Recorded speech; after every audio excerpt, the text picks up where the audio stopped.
China. China. China. China. China. China. China. China. China.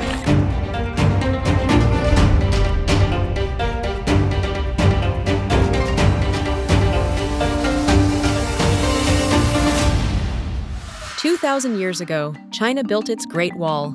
Today, the U.S. is building its own wall against China, not with stones and bricks, but through customs tariffs."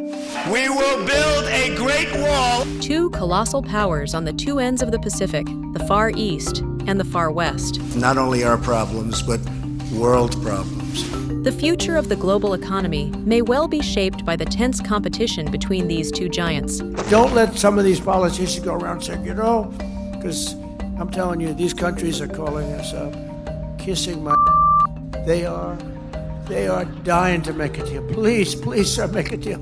I'll do anything, sir. The happiest people in the world would be China. They wouldn't be paying 104%. I tell you, they'd be paying no percent. We'd be paying them 104%. In April, U.S. President Donald Trump imposed tariffs of up to 104% on all products imported from China. Beijing did not leave this move unanswered, however. 仍在对中国滥施关税，一味地进行极限施压，对这种霸道霸凌行径，中方坚决反对。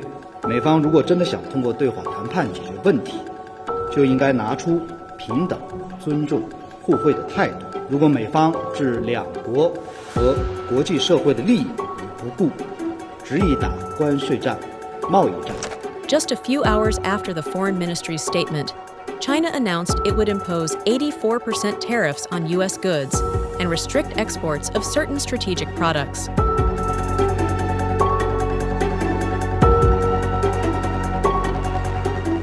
This showdown, which will affect the entire global economic order, may have happened in a single day, but it has been an evolving process that has been ongoing for nearly 40 years.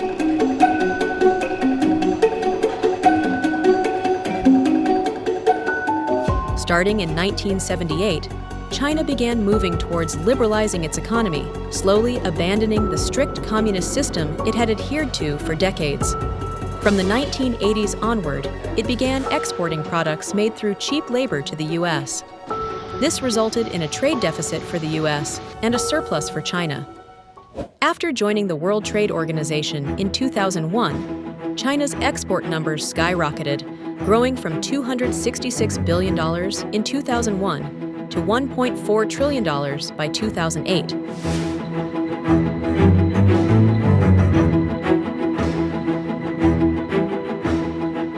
China was saving, while the U.S. was consuming.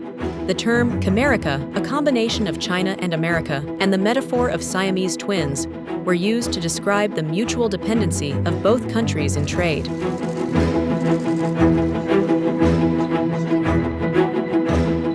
During the 2008 global financial crisis, while the U.S.'s economy shrank by nearly 2%, China's grew by 9.8%. China's success was not achieved through liberal market economics, but through long-term state-controlled economic planning, exchange rate policies that supported exports, subsidies, loans, grants, infrastructure investments, and state capitalism that controlled production costs.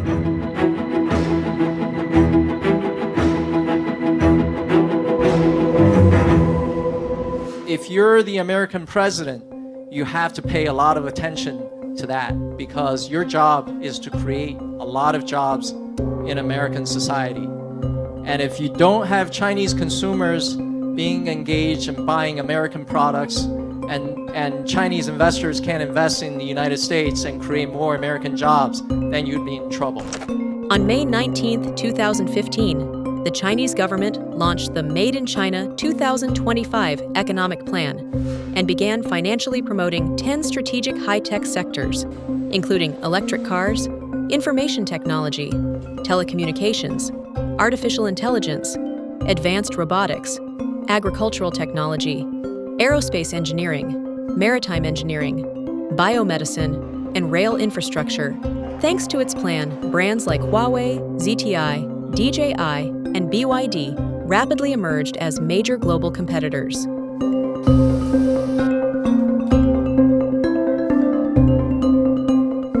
By 2018, the state support given to Chinese tech firms and exports began to draw criticism in the US and Europe, which claimed it was distorting competition. The Western Bloc cited a range of arguments against Beijing's support of its tech sector, accusing it of being responsible for vulnerabilities due to trade deficits, national security threats, violations of intellectual property rights, and technology transfer imbalances, espionage, theft, and claiming that China's state-backed capitalist model created unfair competition. This morning, we're taking an additional step forward. We're bringing a new trade case against China, and we're being joined by Japan and some of our European allies. 讲到贸易保护主义，这顶帽子呢，无论如何也扣不到中国的头上。当今世界是谁在执行、推行贸易保护主义？是谁对国际规则合则用，不合则弃？是谁在片面地强调本国利益至上，并且呢，采取以邻为壑的政策？我想，世界人民的眼睛都是雪亮的。Signaling an interest in moving towards protectionist economic policies during his first presidential campaign, Trump was initially sworn in as U.S. president in 2017, when the U.S. trade deficit with China had reached $375 billion. So help me God. Congratulations.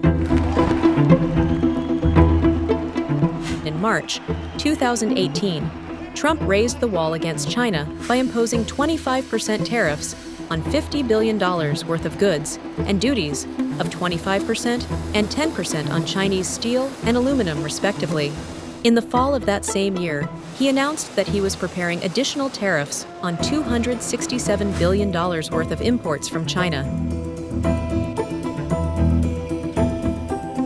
China responded with tariffs of equal value.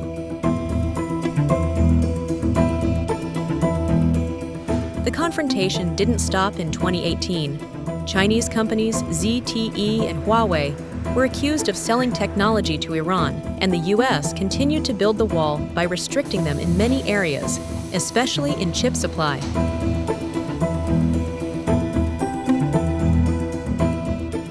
Huawei's CFO was arrested by the U.S. and Canada in December 2018 for allegedly violating the West's sanctions against Iran. Chinese DJI drones were banned in the U.S. on the grounds of national security, and BYD's activities in electric vehicle production were also restricted in the U.S., as the company posed a threat to Tesla.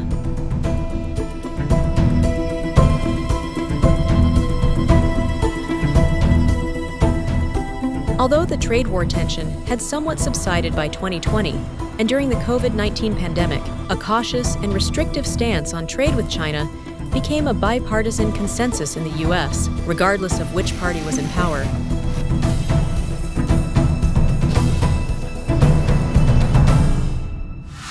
Meanwhile, Beijing was rapidly advancing toward its Made in China 2025 goals.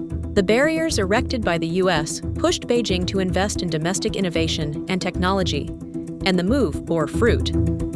According to an October 2024 report by Bloomberg, China has become a global leader in 5 technology areas: unmanned aerial vehicles, solar panels, graphene, high-speed railways, electric vehicles, and lithium batteries. The tech race with the U.S. was now neck and neck. Tariffs will make our country rich. Properly used. It was clear that tariffs would be Trump's main weapon against Beijing in his second presidency. The banning of Chinese-origin TikTok and artificial intelligence software DeepSeek on the grounds that they posed a threat to U.S. national security also became part of the wall he was building against China. They're manipulating their currency today as an offset against the tariffs. Not supposed to do that. The game isn't supposed to be played that way. In February, Trump imposed a 10% tariff on Chinese imports. China responded by imposing a 15% tariff on U.S. coal and liquefied natural gas, and a 10% tariff on imports of U.S. crude oil, agricultural machinery, and large motor vehicles. Don't worry, I already follow you. And in April, Trump raised the stakes, hiking the tariffs up to 125%. China responded, first with a tariff rate of 84%, then reciprocated with 125%. As economists speculate as to the outcome of the battle and the world nervously watches on, the US-China trade war is likely to have repercussions around the world, with the World Bank warning that it could lead to a sharp contraction of up to a whopping 80% in trade between the two countries and a nearly 7% decrease in global GDP.